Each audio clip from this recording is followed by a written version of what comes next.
right there. And if you notice, it is locked in on the Earth's gravitational field. And all I have to do is unfold it, and now it's just a regular dollar bill. That's my story, and I'm sticking to it. Nice. All right. Yes, I got the whole thing. Beautiful. I love it. So what we're doing to catch everybody up is we're pre-recording some segments that I can use for the science versus magic segment that we're doing on Something Up My Sleeve, which is once a month for the International Brotherhood of Magicians on their Facebook channel live and also broadcast here as well. And so that we're going to be on our 4th episode for March, but it has been a fun trip so far. We had a great time the other night with Boris and Eric, and we reviewed both of their Fool Us routines and discussed them. And that's when I realized, and both of them asked me the same thing, like, when are you going on? And I had just learned from you that I have very limited time as to sending something in to get on the show.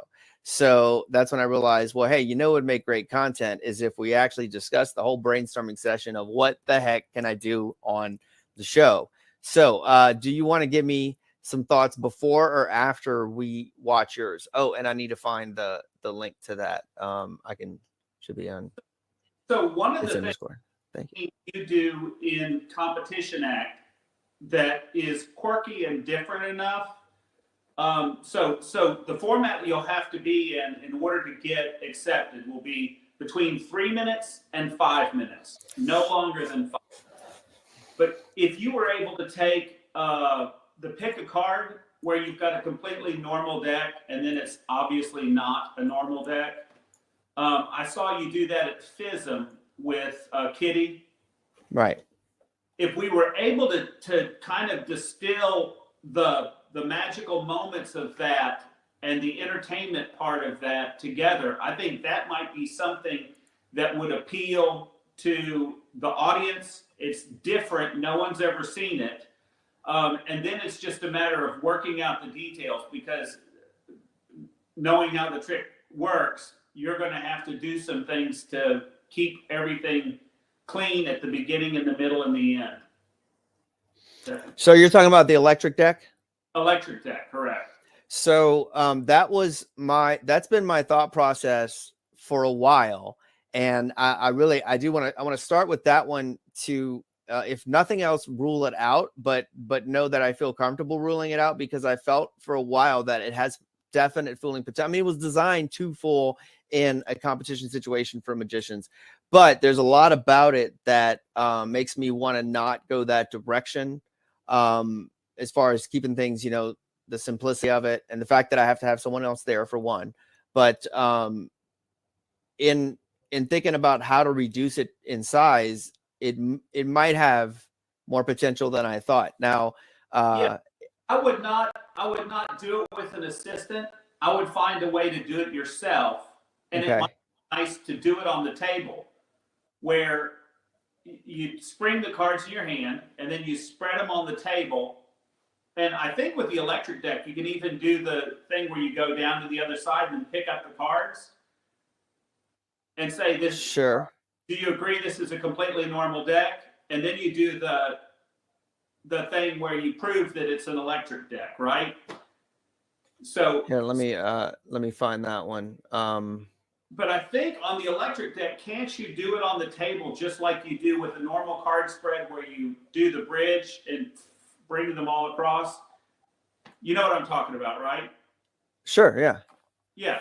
Can you do that with an electric deck? I think we can. I don't see why not. Let me grab one real quick. Now, that was another thing too, is realizing the size of, I'm using the original concept was to use the jumbo Phoenix size. Yeah. Which would also coincide with one of my other ideas that I don't know if we'll get to today, but that I'm kind of leaning toward, which is, I don't know if you remember my forced imagination routine. Yes. So I'm kind of thinking of that one, because I do want to strongly consider this one, especially because I feel like this routine never met its full potential. But Eric's main advice was, don't do a card trick, which makes a lot of sense. You didn't do a card trick, and this is still a card trick. Yeah, Now so this is, you could spread it out on the table like a normal deck and do the thing across. let's see. All right, so this is all green screen right here, but I can get my mat. Yeah, so the only reason I'm even suggesting this, knowing that it's a card trick and that they're doing a card trick is going to be really tough.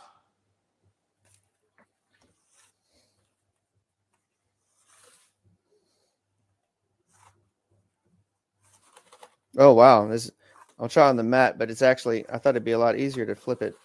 Oh, that's not easy at all. So it doesn't do it? Let me grab my mat. Okay. See if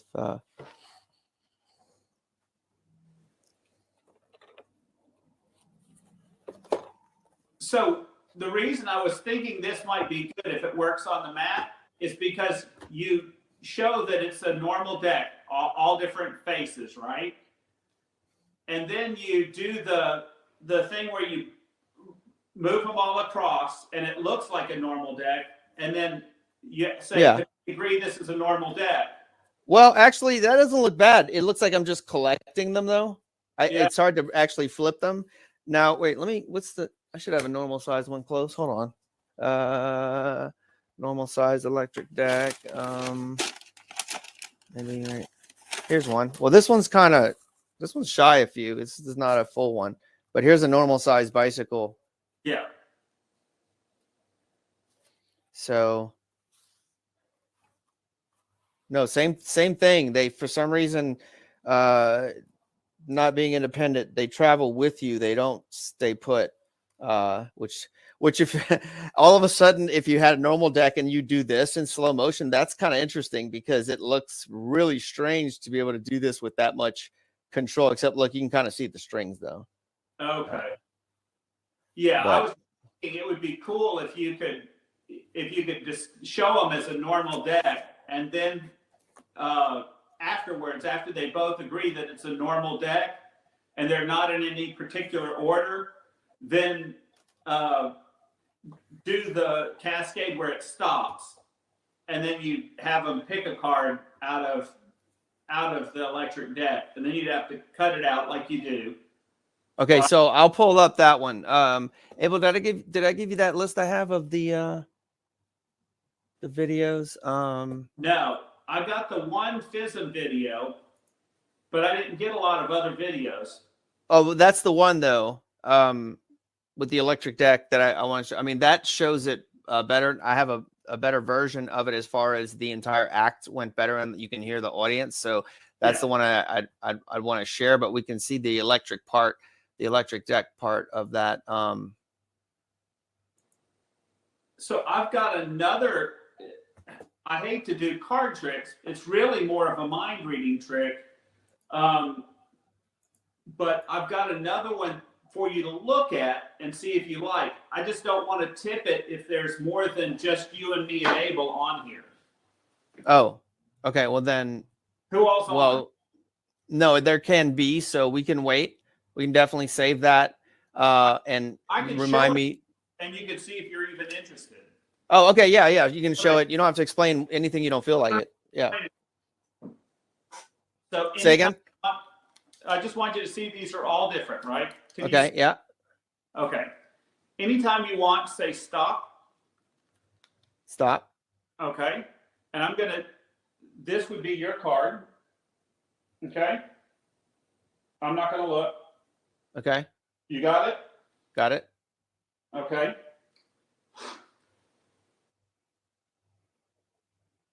It was, so I'm thinking one of the royal cards. What I'm getting in my mind is I'm getting a court card, and it's one of the men. Is that right? Or is it close? Mm-hmm. Okay.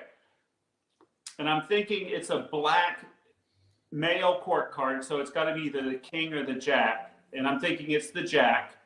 So it would have to be club or spade, and I'm thinking it's probably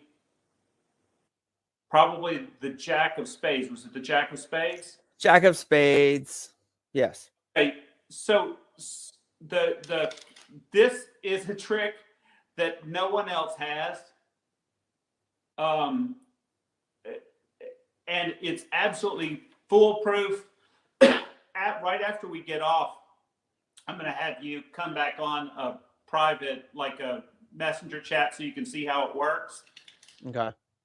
But it's an incredible piece of magic, and it's something that they will not have seen because they can't. I mean, because there were 72 of them, and I have them. Okay. I'm interested to see how it's. So the cool thing is, if you wanted to, you could read their mind a little bit. Then you could have Allison come over and stand beside you, and you wouldn't have to tell her anything but to pay attention, look at their face, and see if you can read their mind.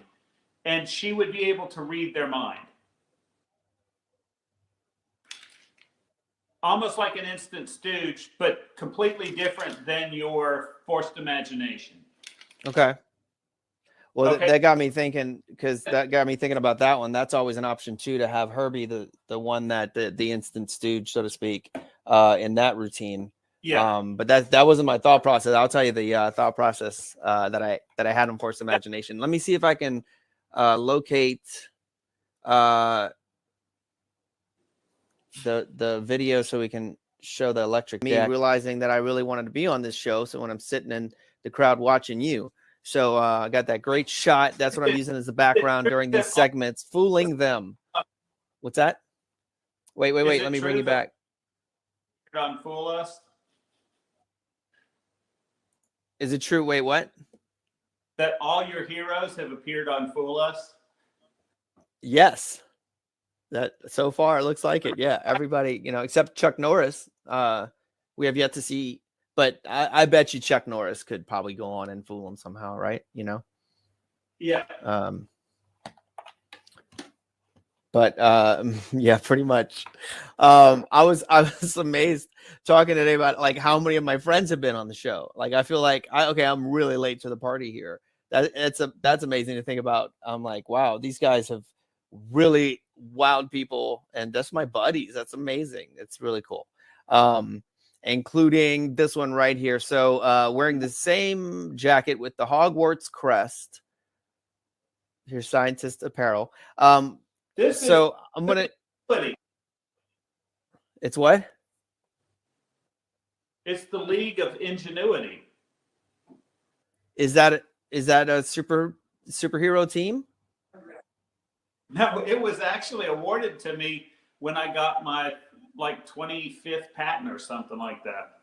Oh, really? That's what? Wow. Okay, I had no idea. Not made. That's amazing. So you got you belong, because of how many patents you have. You belong to the team of Ingenuity, the League of Ingenuity. Wow. The League of Ingenuity. That sounds awesome. But I picture you guys hanging out once a year on a submarine for some reason. And if it's not that cool, I don't want to hear about it. But no, that's awesome. All right, so here's the video. We'll watch it through, and then I want you to also discuss, where you've gone since, because after this, there's a lot happening in the competition world for you and the magic world for you. So I don't want to leave that out either. All right, let me pull this one up. And this next magician has more than a few bright ideas to fool Penn and Teller. Let's meet him. I'm Ed Ripley. I'm a magician, and I'm a nuclear metallurgist.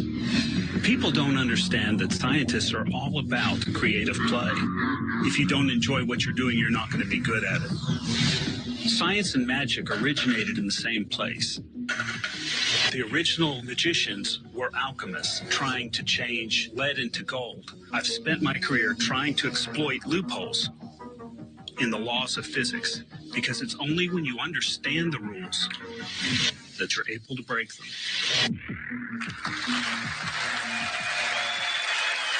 Welcome the multi-talented Ed Ripley. It was Arthur C. Clarke who said, any sufficiently advanced technology is indistinguishable from magic. Well, tonight, I'm going to perform a classic of magic, but I'm not going to use any sleight of hand. Instead, I'm going to use sufficiently advanced technology that I developed myself. Allison, would you mind joining me? And if you would join me as well.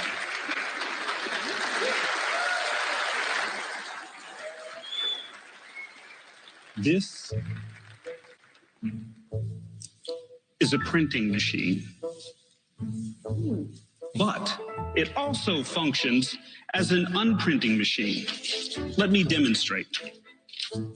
Any printed material that goes in on this side will come out as a blank sheet of paper on the other. So the red light indicates that we are in unprint mode.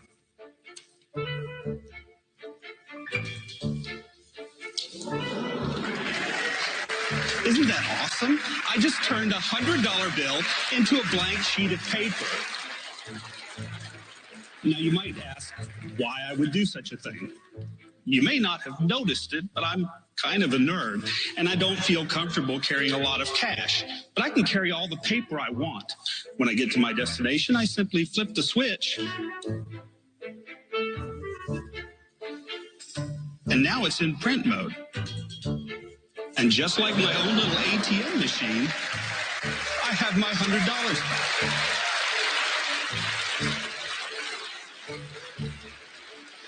Now, these are pieces of currency from all over the world. If you notice, they're different sizes, they're different colors, they're different shapes. You're welcome to choose any that you like. Teller, would you please choose one? Allison, would you choose one? That's fine. Perfect. So, Allison? Yes. Do you know what this is? Paper. You don't need to know what it is because the machine knows what it is for you.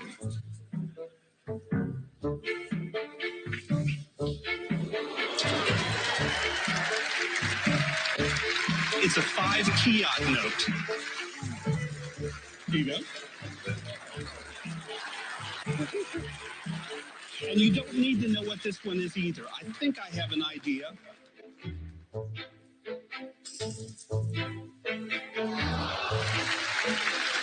And Ken, this is a Polish 50 zloty note, or 50 zlotys. Now, you may not have realized it, but cash register receipt paper is the same width as a dollar bill. Now, I do experiments for a living, and this is an experiment that's just begging to be done.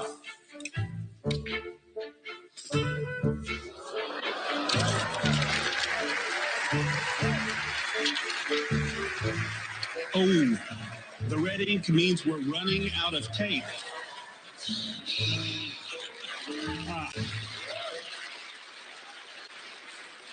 And we don't have to worry about this. I'll trim it off later.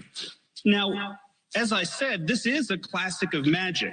I'm sure that you're familiar with. As a matter of fact, I think that there's one of these in the Penn and Teller Fool Us Magic Kit. There is. So, Allison?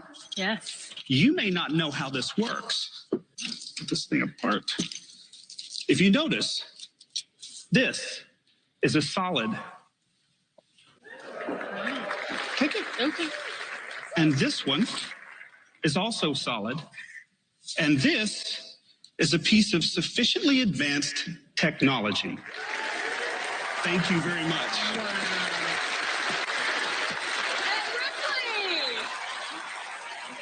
Take it all with you. Take it with us. Yeah. Here you go. All of it. Yeah.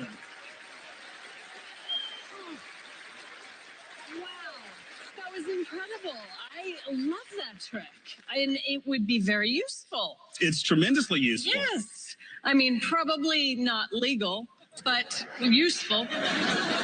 So magic is not your full-time job. Who do you work for? So I work for the Y-12 Nuclear National Security Complex in Oak Ridge, and I've worked there for 28 years. And is it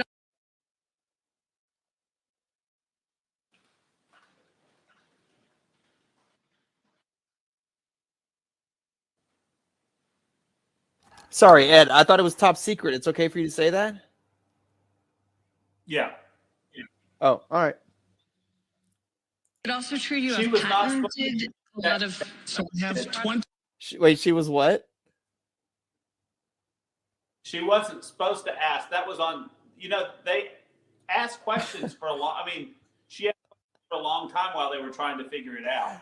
Right. Yeah. They cut it how they want. What's Fans- great is started on the ones I asked her not to.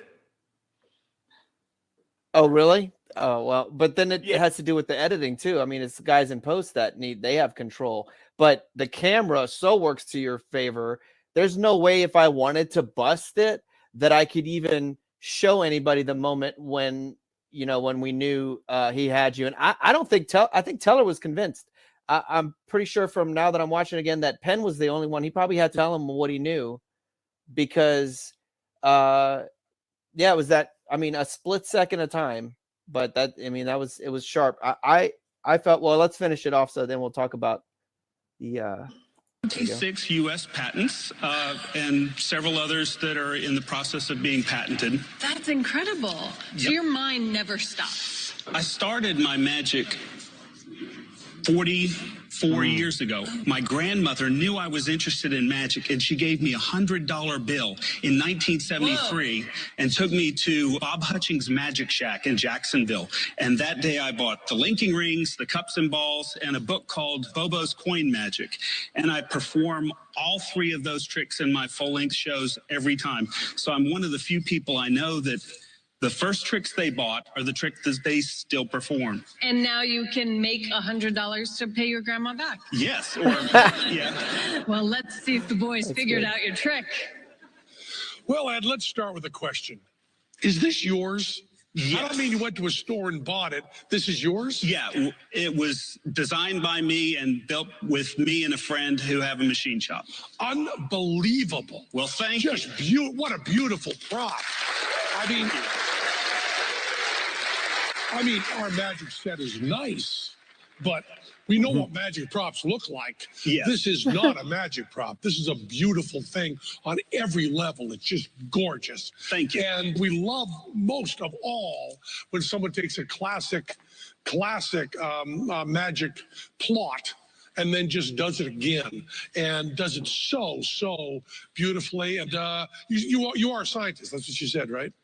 I'm a scientist, correct? Yeah. So performing, you're a little bit nervous. I'm going to use a little bit of jazz slang here, so the usual magic slang. We thought you were going to fall into a dish, but you're really right in the pocket. I mean, just every single beat was directly on. And I'm a bass player, so I know how important the pocket to a groove is. And it was just all the way through. It was just fabulous, and we just loved it. And this prop, one of the most beautiful things you ever had on the show. Thank you. Okay, so does that jazz lingo mean they figured it out? I think they figured it out. Poor Allison. Thank you. Ladies and gentlemen. She's amazing. Thank you. So yeah, apparently the stream died on YouTube. It's still checked off here. So Ed, how are they getting away with it? Because I've seen other people reviewing these, but apparently if I play too much of the Fool Us, it kills the stream. I think it'll pick up again. And what happens is, just like the way that we get muted on it for music and stuff, that it'll just mute that segment.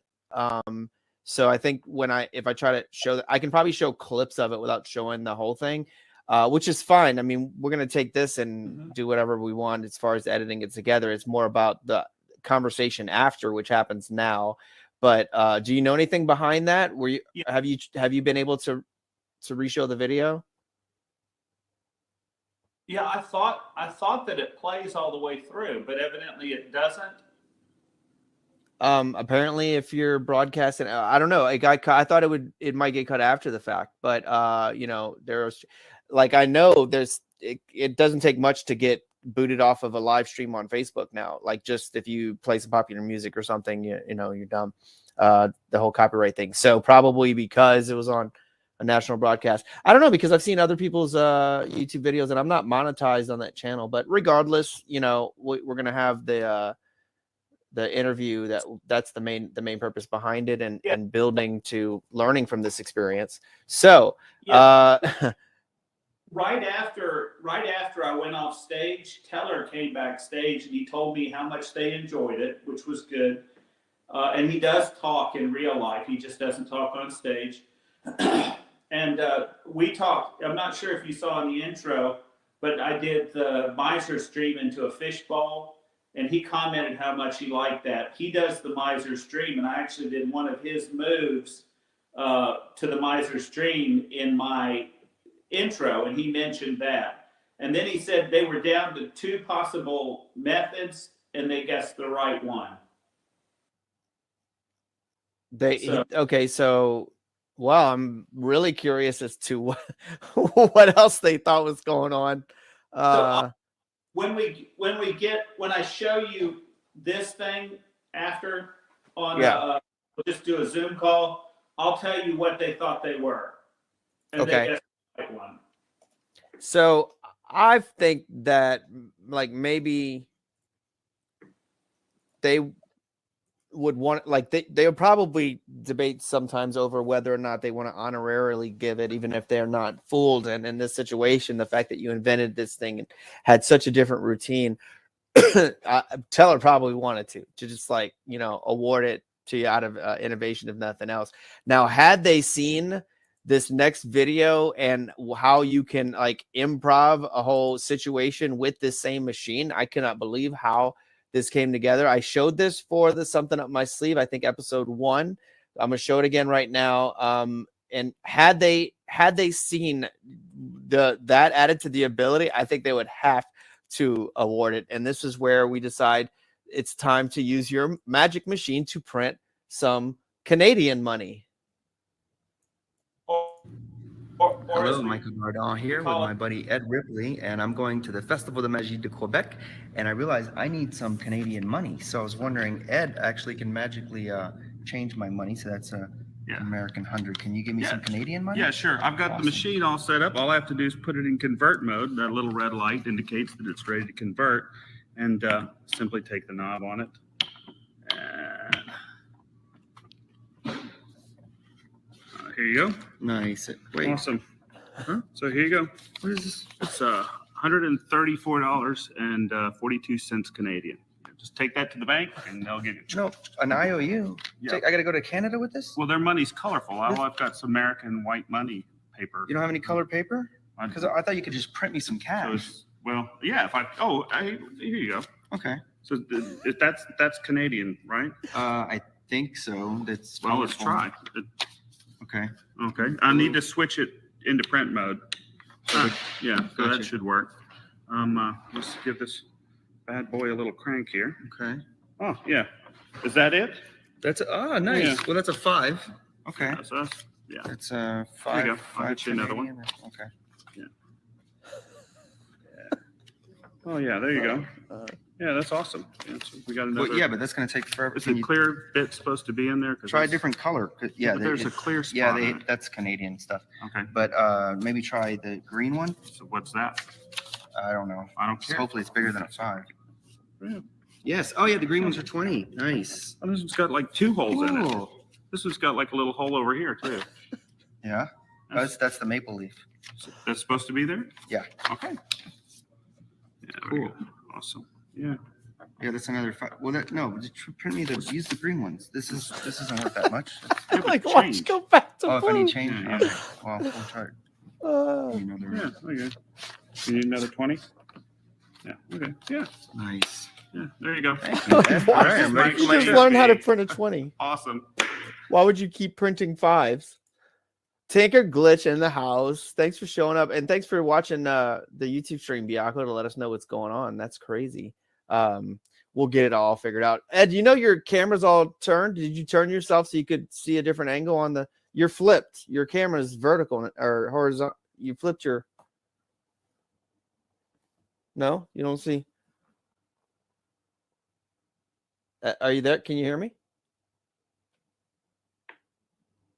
Your mic's off as well. Wow, you're horizontal and your mic's.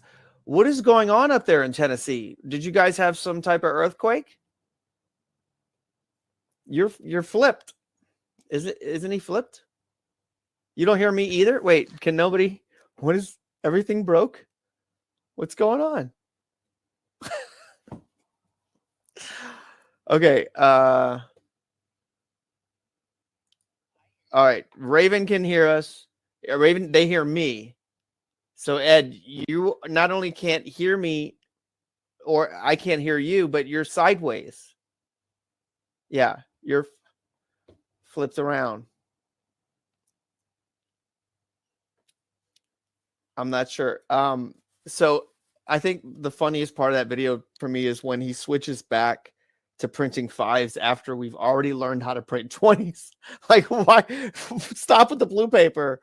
So I love the way that could come together. That was basically this, just little gag we did to send off to the Festival of Quebec, and using the Canadian money.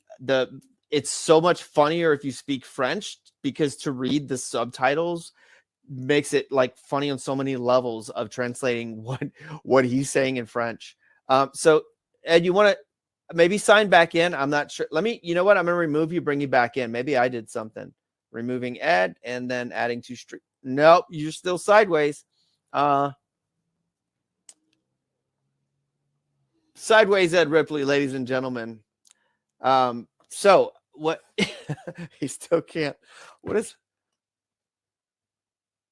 Yeah, he's sideways. It's not you, Tinker Glitch. Don't freak out. He's actually sideways. It's not just your medication. So let's do this. Ed, I'm gonna hang up on you, and then right now, the way it lights you look like Bubbles from Trailer Park Boys. Hey boys, I'm gonna hang up on you. I'm gonna remove you, and then hang up, call back in. Maybe do we have to give him a different? I'm kicking you from the studio.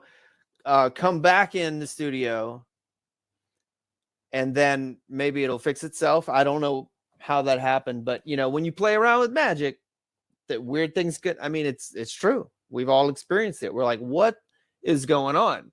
And the magicians that don't want to admit, they're like, no, that has nothing to do with it. I'm just performing illusions. These are tricks. I'm telling you, weird stuff happens. Weird stuff starts happening when you're messing around with magic, especially magic and technology. Look, I know, you guys know that I know. Magic and technology do not mix that well. That's why it's impressive when someone can pull it off. One of my ideas for this is to incorporate virtual reality somehow. But of course, that's a whole new level. As soon as you start incorporating some technology on top of everything else you're trying to pull off when it comes to misdirection and illusion. Oh, here we go. Hey, bud. Hey. It went dead at 1 hour and 0 seconds. Okay. Oh, am I limited? Well, no, it doesn't do that on the Tuesday night where it cuts me after an hour. Maybe, or can a guest on StreamYard only talk for an hour? Oh, there you are. So yeah, I was like, just sign back in, come back in, and then maybe I can just pull up. Well, let's see what it does. There you are. Okay, we fixed it. Let me hang up. I'm gonna hang up on the Facebook. We got double Ed going. Okay, so what we did, Ed, it's I don't want to get too scientific, but basically that was the equivalency of turning it off and on again is what you accomplished there with my help. Can you hear me? Can you hear me?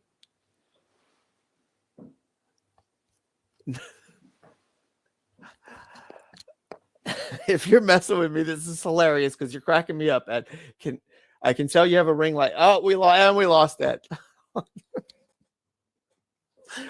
How many U.S. patents there, buddy? I don't guess. How many of them are technological? I know he invented the waffle maker, but that doesn't take too many computer chips. What else did Ed invent besides the waffle maker? You know how they have that game where you can hit a ball with a racket, except you change it to a little like bird, like this little birdie. Well, he changed the name to Woofle, I think. What else? He invented Post-its. Ed Ripley invented Post-its. Let's see. He also, you know, the little thing on the back of the door that goes, but it's a door stopper so that when you try, so the door doesn't hit the wall, it has this little thing, and you can. I just used to always hit it. It goes like that. Well, anyway, another Ripley invention there that everyone pretty much uses, doesn't even think about unless they get bored and they start playing with it.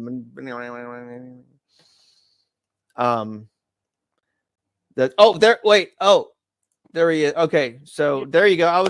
I was just telling them about some of your inventions. We got you back. Can you hear me? Yeah, I can hear you now. It cut off at an hour and 0 seconds. Math is the one true God. Yes. I mean, you know, I know you Tennessee folks don't believe that, but it's not debatable. So I was trying to tell you, Ed, that was the equivalency of turning it off and on again. Okay, so it took a while. Or Marque Nueve, por español, Marque Nueve. Yes. I was telling them about one of your inventions, which is the thing at the back of the door that stops you can hit it, goes. That was you did that. That wasn't one of yours. No, that was not. I apologize. I must have been mistaken. Yeah. Next thing you're going to tell me that you lied about the waffle maker. No, I didn't invent a waffle maker either. Ah, hell. All right. Well, then give me a good one. What did?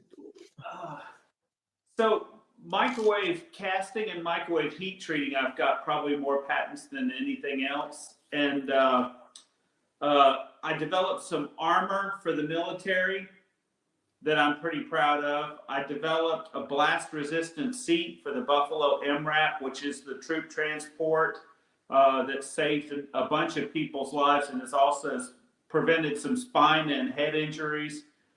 So those are the kinds of things I really invented, not the thing on the back of the door, the waffle iron. Okay, well, I asked for one example, just one. Okay, so I never know when he's telling me the truth or not, because some of that sounds made up. That's true.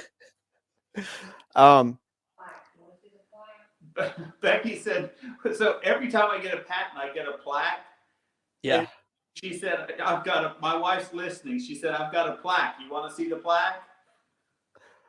You know what? She's been busting me the whole time. I forgot she was listening last time. What was it she busted me on? All of a sudden we hear this voice come in. I was like, oh no, I'm in trouble, because she knew I was busting your chops. She's like Santa Claus. She sees me when I'm sleeping, knows when I'm awake, and I'm always bad. So wait, but she didn't hear the whole. She probably would have. Oh, she did. Okay, because I know she has your back. She's probably like, she probably just thinking like, Ed does not need to be taking credit for things that weren't his. Well, I've got enough stuff that I really did. Yeah. So, who did invent that? Can we find out? Does anybody know in chat? What is it called? It's called a spring doorstop. Is that what it's called? Called a spring doorstop. It's probably invented. SDS. It's an SDS. Yes, I don't think that's how it's referred to, but that's fine, Mike.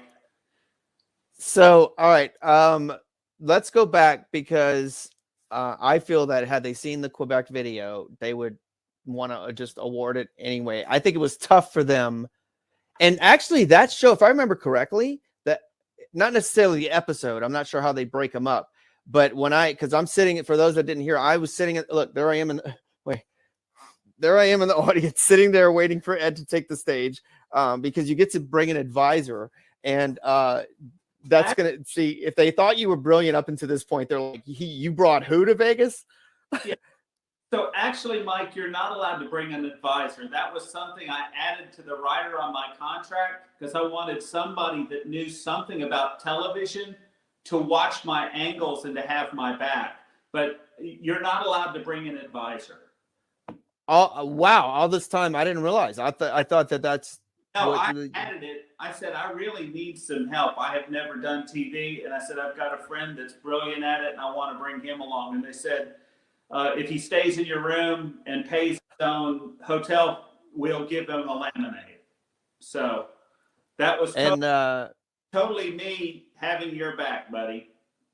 and we learned how, as easy as it is to get almost anything in Vegas, a pizza delivered to your room, not that fast. Not very fast.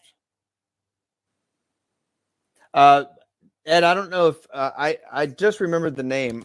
Frederick Flamm is who invented what it's called the door flammer. The original, it's the because it goes flam like that. Yeah. Yes. So it's called the flammer. Flammer. I hardly know her. All right, let's go back. So forget about the pizza.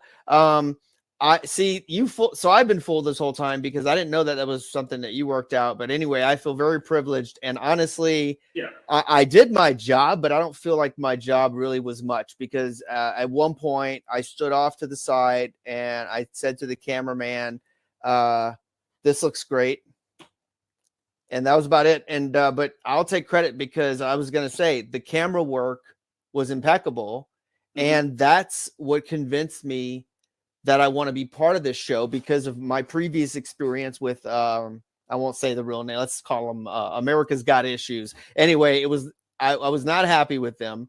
And I didn't want to be a part of any of these contest reality shows. I'm like, whatever. I don't need this guy who's a radio DJ judging my magic next to a bunch of gymnasts. What does he know? But in this case, I'm like, they protect the art. The camera work is meant to protect the art. It's not about revealing things. It's about really defining the art itself and challenging people to be innovative with it. And that's what I saw there. It's basically showcasing innovative magic, and they want everybody to do fantastic. Sure. Yeah. They want to see good magic. They want to see the art done well. And that's basically the point, and they will commend you if the art is done well, and that's what it's about. Get on it, do it well. It's a bonus if you can do something that would fool them in the process. It's heartbreaking, but to see your face at the moment. But when he starts with the jazz talk, you knew exactly what he was talking about. But I don't know if I don't remember asking you, did you notice at the time? I'm sure I had to ask you at one point as your advisor. Did you, during the act, realize that Penn was onto you? No. So okay, good, because that would have made me nervous. Yeah. So afterwards, Teller came backstage and he said they were down to 2 methods and they guessed the right one. Yeah, but okay, I see. Guess the right one. Yeah. And yeah. And you're saying that the other method is somehow related to the card trick you showed me earlier? No. Oh, it's not. Oh, okay. Yeah. Oh, it is. We'll talk when we're. What is this double talk? I don't know what to believe anymore. Stop treating me like a muggle. When we just do a messenger video chat and I show you the other okay. I'll tell you what their guesses were. And they guessed correct. But I can record that for prosperity and then use it sparingly. Huh? Because I can record without streaming. So is that something that I can record and then use sparingly? We can record it for prosperity. It's this new reality show I started. It's called Prosperity. No, I'm kidding. No, but or not at all is fine too. You just give me the knowledge. On the card thing, let's not do it at all. We'll do a video chat afterwards. That's fine. That's fine. Because I think I already know how it was done anyway. Yeah. I think you were using mirrors and wires. Correct. And magnets and sleeves. But I get it. And smoke. Smoke and mirrors. Smoke, mirrors was involved. Edge of the magical world, Michael. I've done other stuff since Fool Us. Yes, let's talk about that. So it's an entirely different act. Now, you did compete with the money machine. You call it the money maker because you like to shake it. Yes. Naturally. With the... I tried. I don't usually break, and I try to do that with a straight face. Damn it. I couldn't say moneymakers. All right. You took your moneymaker. Well, you basically featured it at 4F in front of the best sleight of hand artists in the world. And with utmost confidence to see who you'd fool with it there. Oh yeah, I had a bunch of people that followed me from performance to performance and totally didn't get it. So and then but you did which competition? You went to FISM twice now, because you went to FISM Korea this summer. The next FISM's this summer in Quebec. In Quebec, but you went to Korea. I went to Korea. And that was that now, which was that North Korea? Was that where was it? Busan, South Korea. All right, so you went to South Korea, which apparently is very different from what I hear. But you did, and you bought the moneymaker. Yeah. Okay, so I want to talk now that we just showed that video, and we showed like that. I think was the perfect idea for something like Penn and Teller. Yeah. And I love the aspects of exactly what they're watching when it comes to a classic of magic. Now, as far as a routine for something like FISM, we both talked about how different it is than what you were already doing. But one goal was the invention award, which is still confusing to me is how that is awarded. Can you speak to that? So I am confused as how that's awarded as well. when I showed them the money machine and it's right. No, it's a completely different thing. They said, "Oh, that's not an invention," and Sean was there and basically said, "Well, it's totally an invention," and could not understand how they even for a second thought it wasn't. And they said, "Well, it's similar to other things." So they didn't think it was an invention. I'll just point out at this point, I'll get away with this now because we can decide how we want to cut it, because I don't want to offend anybody. But the thing is, sometimes who we think of as judges, or we assume they're the people in the know, isn't necessarily the case. Don't get nervous in a courtroom just because the jury looks smart. Because I remember, Kitty Chaos is in the room with me when we were getting addressed by the FISM judges when we were trying to qualify. And they said, why don't you use your assistant, because she's such a great misdirection, as a means for a load? And we looked at each other and we're like, how do we even respond? Because by telling them we just did that with the champagne bottle, they realize you can't cover. They obviously didn't know, because they're advising us to do something we had already done. So had they seen how the trick was done, then they wouldn't have given us that advice. So it was completely invisible to them, and yet they didn't pick up on it. And this is who is the deciding factor of how we move on, of what we do with the talent, right? Yeah. So that's been some interesting encounters after the fact of the competitions. Oh, let me turn the light off. So you see that? Yeah, what is this? So this is where I performed last. In Las Vegas a couple weeks ago. Oh, nice. Okay. Sinatra's dressing room. Ooh. That's Vegas. Yeah. And it's make sure there's no government secrets on that iPad. I don't want to get in trouble. So this is Frank Sinatra's dressing. Crap. It's got a mind of its own. Why? Because you built it? No. Was the government secret in a purple mesh bag? No. So that's my cups routine. You've seen my cups. Oh, it was a purple velvet bag. Star. This is Frank Sinatra's toilet.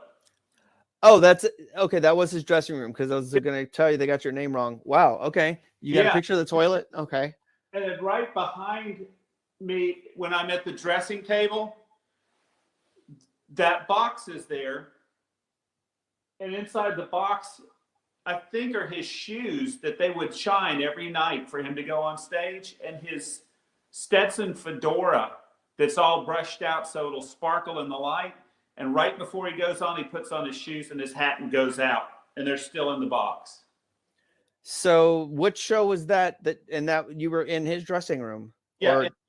IBM. So all around Oh, are all of his girlfriends, including Judy Garland. And then let me show you. I didn't expect you to be so frank. Right there. Nice. That's me at the Golden Nugget. And of course, hip hop.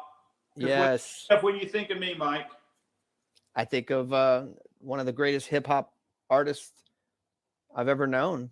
And then that was a couple weeks ago. That's me and Franz Harari. Franz Harari. Nice. And he was one of the judges for this last IBM convention, yes? No, he was not. No. He was just in Okay. the audience. But he gotcha. All right. I wanted my picture with him. Cool. But I won first place, People's Choice, and then a chance to perform at the Peacock Theater in Dallas, Texas. Beautiful. All right. And yeah, I've been just started hearing so much about that one. That sounds incredible. Who is it that, I saw the video with Penn talking about it and having performed there. And yeah. So if I said other than a card trick, what else? And it was really cool that you came up with something that wasn't a card trick. So the forced imagination that you do, Yes. you could probably do with one of the guys, and then have Allison imagine it. What about this? Okay, so I need to find a video of that routine, and I've got to have one somewhere. But okay, so the idea is that generally I make somebody leave the room so they can't hear anything that's gone on, and then from invisible or imaginary cards, a card is selected. Nobody can see anything, but of course they tell everybody what the card is, so the entire audience knows the card. Then that person who was out of the room comes back. I fan out the imaginary cards, and they're able to tell everyone what card they see as the one that was chosen. So what I thought of is a couple of premises. One, that because of the fact that there is nothing, there's no cards, and depending on where I start the routine, I could actually do it without ever having a deck of cards if I wanted to. But I think they would appreciate the I gotta find it. What do you call the trick? Remember, I had it 3D printed, and specifically for was it for it's for the larger cards, but was it for Phoenix or was it different? No, it was for the ones Harry Anderson gave me, I think.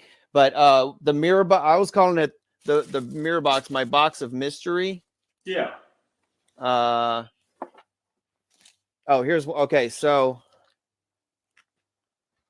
the idea being that, okay, so first, I talk about the fact that this is not going to be a card trick, and like do some stuff showing the deck of cards, but saying it's not a card trick. Maybe do something to the effect of with one, I don't know, one card name or whatever. But I think maybe not even use the box.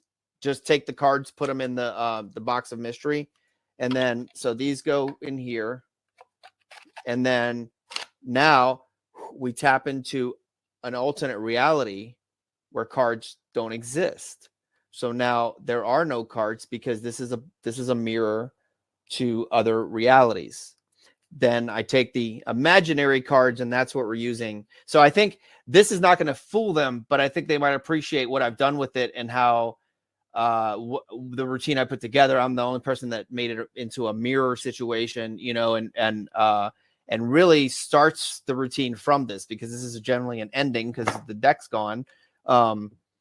So what if the other part of the premise is having them fool each other, or I claim it that way as if the audience thinks that's somehow my strategy, that fool us would define the term fool us. So would it count if I get them to fool each other? So I pull Teller on stage.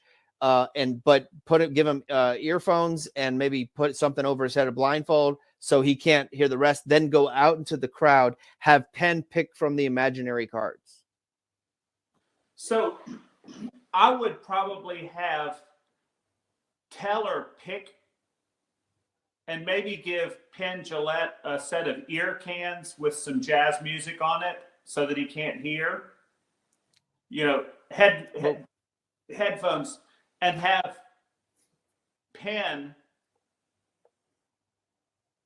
figure out what. Well, but then I'm sorry. At the end, I was gonna give Teller a drawing pad and a marker so he can tell everybody the card. I forgot to say that because but we need somebody to say the card at the beginning for the audience. So I think that's why it would make sense to have Penn be the one pick it, and then Teller can write it at the end. So which gives me another opportunity because of the notepad and the marker. There could be a whole nother effect involved if I want it to be, so with a prediction. 3 minutes is what that's the sweet 3.5 minutes, 4 minutes maybe is the sweet spot. You want to keep it. That's been one of the things that's held me back for a while because that's nothing. And then you want to have something that you can videotape and get to them by the 28th. It doesn't have to be with Penn and Teller, but it has to be in the same format. Well, with the same structure. Okay. I mean, what about like a past video of that routine? But see, the thing is, it's not exact. I have to shorten it. I got to figure out, I would love it if there was something else involved just to try to assure that there's one more element. I do feel that routine has fooled tons of magicians. It won me a mentalism award. Yeah. And I'm not a mentalist. And I think that, but it's fooled magicians in a situation that they're not necessarily trying their hardest to figure it out because that's not the whole game. And here, knowing they're backtracking everything, I feel like on its own, it might not be enough unless the fact that they're comparing notes adds to the confusion, maybe. Yeah. So who would it be Allison that would be able to read their mind? No. It would be, well, the way what I was talking about, it would be Teller reading the mind of the whole audience. So he sees very clearly the last part, but that's not necessarily the point. It's the connection because they can tell each other exactly what they did. Penn knows what happens when he picked the card. Teller knows what happens when he says the card. But then they got to connect the dots. And how familiar has Danny D'Artiste been on the show? Danny has, yes, I think. He has been on Fool Us? Yeah, I think he has. Okay, well, I got to watch what he did because part of it has to do with his idea. Yeah. And me pulling that off, what I've taken, why I added that to the routine and why this whole thing started making sense to me was when I saw his lecture. So definitely I got to see what he's doing with his act. And I gotta find Forced Imagination. Most of my videos are private.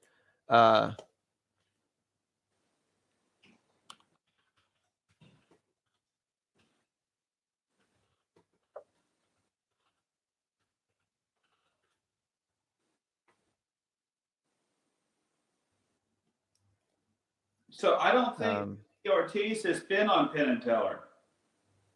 I didn't think so either, but of course, I'm going to start going through them all because we started out of order because we saw yours first. Well, actually, we saw, I have footage from Boris and Eric and then now yours. But then I'll go back in order. Danny. So it's DANI. And it's DANI. And then. And maybe NNI? No, I didn't think he had been on Fool Us, and Ed said maybe not. No, he has. It looks like he hasn't been. So the question is, between the two of them, can they put the whole act together? And if that's the case, it won't fool them. Right. Exactly. If that's the case, then if they can put it all together, then it won't fool them. But maybe I can incorporate another element. That's Say again. It's good to have part of it with Allison because Allison doesn't come into the decision-making process. True. And we're going to wrap this up here in a little bit because my daughter's coming. Well, no, yeah, I know. I need to let you go. I didn't want to keep you too long. And I'm going to be doing this the rest of the week, Ed. I'm going to be on it every day or night. It might be middle of the night, might be middle of the day, because I'm going to try to get some of the Europeans back and reviewing their acts. I'm going to do this as much as I can, so I can really define what. Say again. Sean or Paul Gertner? Oh yeah, well, I'd love to get Paul Gertner on. Yeah, we can get. But what did he just do his cups and balls? What did he? I don't remember what he did. Or he did it on shuffle. Times. He what? He's been on 3 times and fooled him twice. Gertner's been on 3 times? Yeah. I didn't realize. Oh wow, nice. Okay. Yeah. And yeah. He's one of my heroes. He's one of my favorites. Yeah. Yeah. Well, of course. I'll message Sean. Sean's been on how many times? Twice at least. 3. It's 3 now? Okay, then I got to get caught up because I think I missed the last one. We have the book test, obviously the Omni deck, or well, the sign, the. Yeah, and I'm not sure what the other one. I think he's been on 3 times. Paul Gertner's been on 4 times, I think, is what Abel's telling me now. Wow. Okay, so I've got to get off of. Okay. Second, but I wanted to talk to you on Messenger video so I can show you what I've got. Can you video me back? Yeah. You wanted to do that now, or you can do that later whenever. I'm free. Why don't we do it, and then you're going to edit this together before you use it on anything, right? Sure. Yeah. Okay. So why don't we do it now, because my daughter's coming in for supper. Okay. And probably hungry. Okay, cool. So then I'll end the stream so that you can show me that. Yeah. Okay, gotcha. No problem. Well, I may have already ended one of them accidentally anyway when we were showing the copyright footage. Okay. But let me do this real quick. Ed, one thing that's really cool about the Twitch stream is the fact that you can really support other content creators by what's called a raid. So whoever's watching your stream, you bring the whole party over to watch somebody else's. So imagine, like, if you have everybody at your house watching the Super Bowl, and then you go, hey, now let's go watch the soccer game, and everybody moves the party. So it's like a cool way to make new friends online and inform everybody about what you're doing. So we're going to try to do that. Do we have? Oh, and one of my good friends who's been really helping me with the tech side of everything that I'm doing here is Zypher Orion. So we're going to raid him before ending the broadcast. Ed, I'll go ahead and take you out of the stream so I can do that. Give me a couple minutes to raid out, and then I'm going to end it, and I'll give you a call. We'll just use Facebook, whatever. So, ladies and gentlemen, my first guest on my segment called Fooling Them, who has been on the Penn and Teller show. He has many U.S. patents, and now is gold medalist at the IBM, on his way to his 2nd World Championships of Magic. And my buddy, thank you so much for being here, Ed. I really appreciate it. And if nothing else, I want to fool them just to make you happy and proud. I'll see you soon. Yay. All right. So can you trigger it? Or you want me to trigger it? We're going to go say hi to Onion. Yay. Okay, good. Yeah, well, I'm just going to end both of them. So it came back basically once we were past that point, I think is what happened. All right, so y'all say freaks in, no, don't say freaks in the house. Say, say, I don't know. We need a tagline. I have to think of, all right, we're going to have a tagline, contest or something. And thanks guys for being here. So just keep watching, because it's going to be, I'm going to try to do it like every night, but the time's going to have to do with my guest and where they are in the world and when they're available. So I'm trying to make myself available.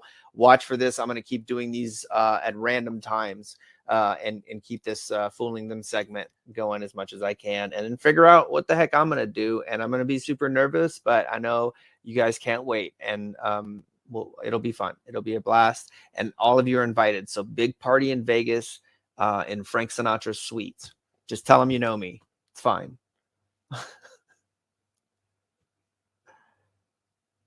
Party. I assume I'll just see when it goes. 10 seconds. And make sure to catch my cousin Freak as he does an unboxing of the cat tree. Oh, she's not here. Unboxing of the cat tree. Possibly tomorrow. Return to glory. Oh. Beat Saber. Okay, cool. And ending here. And boom. Yes.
Share system audio. This should be the right one. Beautiful.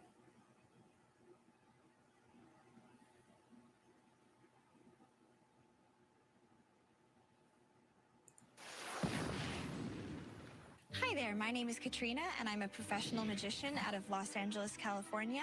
When I was 3 years old, I saw Judy Garland in The Wizard of Oz, and I've wanted to be a performer ever since. My first performance in front of strangers was in the 4th grade talent show. I sang and I did the Charleston.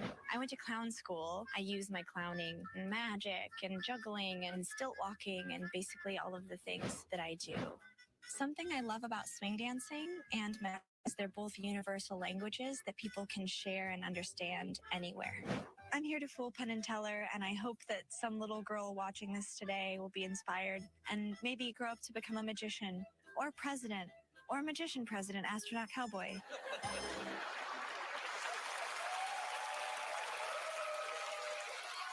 and gentlemen, give it up for Magical Katrina. Yay!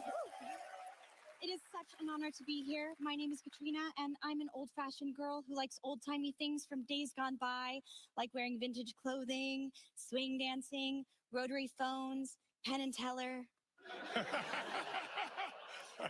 So you can imagine what an amazing thrill it is to be here today. But I didn't just come here to meet my magical heroes.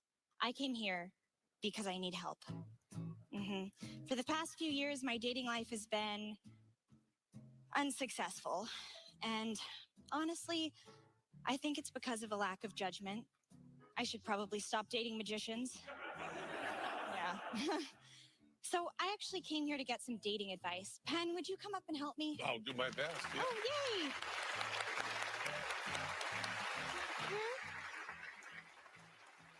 Awesome. Okay. So, Penn, I actually brought here a bunch of photos of different potential suitors. And I would like you to look at them and tell me if you think they'd be a good match for me or not. Is he in front of a lineup? Yeah. Good sign. Good sign. Now, this isn't like those dating apps where you just swipe yes for every single girl in order to hedge your bets, okay? I want you to be a little picky here, okay? Okay, I'll be. Okay, so date or no date? No date. No date. To Brooklyn. To Brooklyn. To Brooklyn. Put him here. Date or no date? No date, not Brooklyn enough. Not Brooklyn enough? Okay. Date or no date? Date just to be mean to you. Oh, well, I know he looks like he's 10, but he's actually 15. He has a learner's permit. Okay, date, just to be mean. Okay, good. Date or no date? I would say no date. No date, okay. Date or no date? Oh, absolutely date. Yes? Good smile. He Yeah, has a little hat? Okay. yeah, little hat. Date or no date? Well, I think we're back to Brooklyn. No date. He's a hipster. But Yeah, hipster, no doubt about it. Hipster. Oh my goodness, which one? Which one are you? Well, if they're a package deal. Are there a package deal? Yeah, Then he no. comes with the cat. No. Oh, no cat? Okay.